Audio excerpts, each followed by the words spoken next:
pecinta Pipit, kali ini Pipit lagi berada di Cafe Cair, tempatnya berada di Jalan Riung Bandung Raya nomor 1. Pipit kali ini lagi nungguin temen ya, nungguin sahabat Pipit, dia mau curhat. Tungguin ya. Mas, pesen dong. Pesen apa aja? Tunggu sebentar ya. Ya, makasih Mas.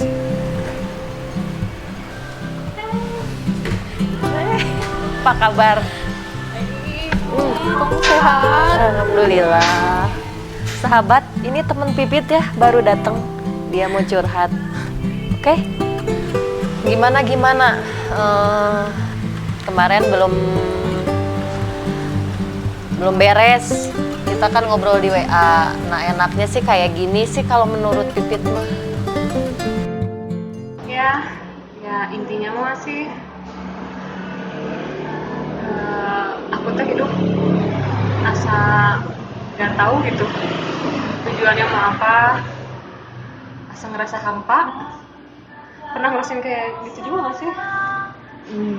Ya ini ya, which is kayak misalkan kalau ya dibilang harta ya alhamdulillah gitu ya, cukup gitulah, dari suami cukup, dari saya kerja pun cukup, anak ada sehat. Alhamdulillah. Ya, cuman asa ngerasa hampa nggak sih? Pernah nggak sih ngerasa kayak Pernah sih dulu ya, pernah dulu ini asa kosong gitu hidup aku teh. Gitu nggak? gitu, asa kosong banget. Kayak hidup tuh buat apa gitu ya? Punten ya, ini mah ya, puntennya. Sok sholat kan? Ya masih bolong-bolong sih. Ya. Jadi kayak ada yang mau sholat, tapi teh kayak aduh males, duh bentar aja deh, ngapain sholat gitu teh. Ngapain juga sholat gitu. Nah ya tak, dulu juga saya pernah kayak gitu. Mau nggak tarik nanti diajak ke saya? Boleh? Apa tuh? Biar hati kita tenang. Kan sama ya halnya kayak Pipit dulu ya, merasain apa kayak yang kosong, kayak yang hampa. Ya nantilah Pipit kenalin sama ada beberapa temen ustadz lah, biar nanti kita curhat di sana apa yang kita rasain, apa yang Tari rasain. Makasih ya, lama nggak ketemu, sekalinya ketemu curhat kayak begini. Gak apa-apa, iya aku mah iya. Senang baru ketemu juga. Udah berapa lama ya kita? Agak sekitar 3 tahun 4 tahun belakang kali ya. Ya udahlah, sayang nih makanan udah datang. Ya udah, sebelum enak banget kayak lagi lapar, sebelum kita ke Ustadz kita makan aja dulu lah. Udah beres makan baru ke sana ya. Oke. Udah siap kan? Ya udah kita ke rumah Ustadz aja. Makasih ya, Ya.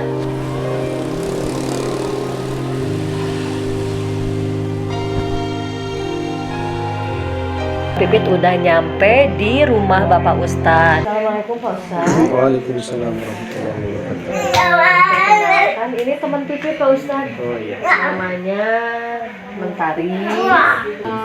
Saya datang Pak Ustadz ini ada sesuatu, jadi gimana ya,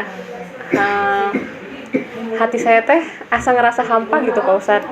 Padahal ya kalau misalkan bisa dilihat gitu, kayak misalkan kalau masalah harta alhamdulillah ada gitu kan, masih cukup, kerjaan bagus, teman-teman pada ngedukung semua, orang tua masih ada, sehat juga semua. Tapi kadang ada suatu di mana yang hidup teh ngapain gitu ya, terus juga asa ngerasa hampa gitu Pak Ustadz. Udah kayak suka nangis-nangis sendiri gitu, padahal nggak tahu apa sebabnya gitu kan. Ya minta sarannya aja Pak Ustadz lah gitu. Faman a'radu an dzikri, orang yang senantiasa jauh daripada mengingat Allah SWT, faja'alnahu fa innahu lahu ma'isyatan dhanka, maka Allah SWT akan berikan kehidupan yang sempit.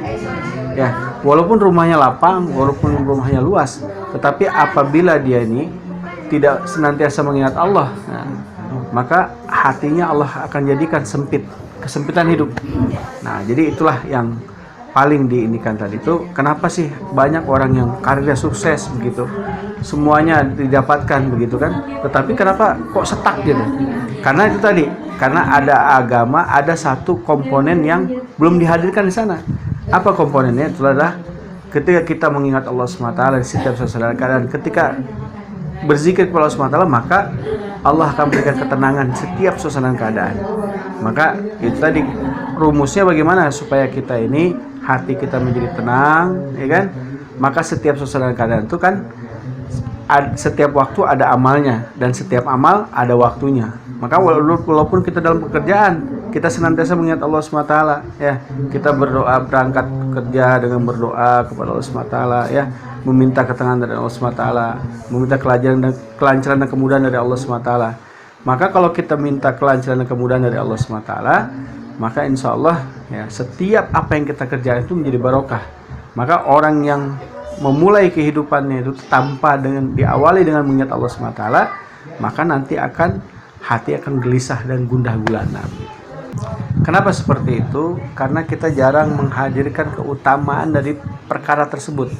Misalnya kalau kita jarang malas untuk sholat itu karena apa? Karena keutamaannya itu kita tidak mengetahui. Contoh, kalau misalnya kita ini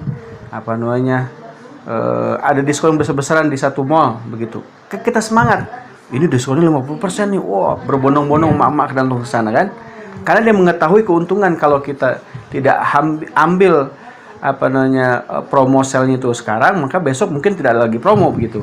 Maka mak-mak tuh langsung berbondong-bondong seperti itu, karena dia mengetahui keuntungan daripada apa yang dikejar dia. Nah, sekarang kalau kita nih dalam sholat kita tidak mengetahui keutamaan apa sih di balik sholat itu tadi, maka kita tidak akan istiqomah dalam menjalankan sholat tadi.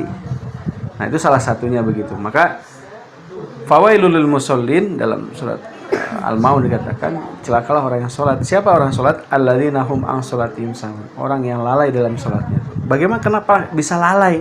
Karena jarang mendengar keutamaan daripada suatu perkara amal tadi. Kalau misalnya kita mendengar, maka kita tadi senantiasa ngaji, dengar lagi hadis Nabi SAW. Apa sih keutamaan dari balik sholat tadi? Ya, kalaulah kita ingin memperbaiki kehidupan, pertama kali kita perbaiki kehidupan kita, maka pertama kali awal langkah kita adalah memperbaiki sholat. Maka bagaimana supaya istiqomah? Kita senantiasa minta kekuatan dari Allah SWT. La haula wala quwata illa billah. Maka ketika azan berkumandang, hayyalah sholah, marilah kita menuju kebahagiaan. Atau hayyal falah. Apa jawaban kita? La haula wala quwata illa billah. Tidak daya, tidak upaya, melainkan Allah SWT memberikan kita kekuatan. Kalau kita minta kekuatan, segala suatu kebaikan dari Allah SWT, dan kita awali kita minta kekuatan dari Allah SWT, maka Allah SWT akan gerakkan hati kita. Salah satu trik-triknya begitu.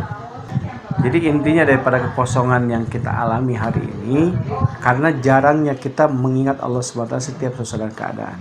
Jadi di dalam hati kita ini kosong, ya. Maka Allah berikan kehampaan tadi. Maka makna ayat tadi, orang yang jauh dari mengingat Allah SWT, hatinya akan Allah berikan gelisah.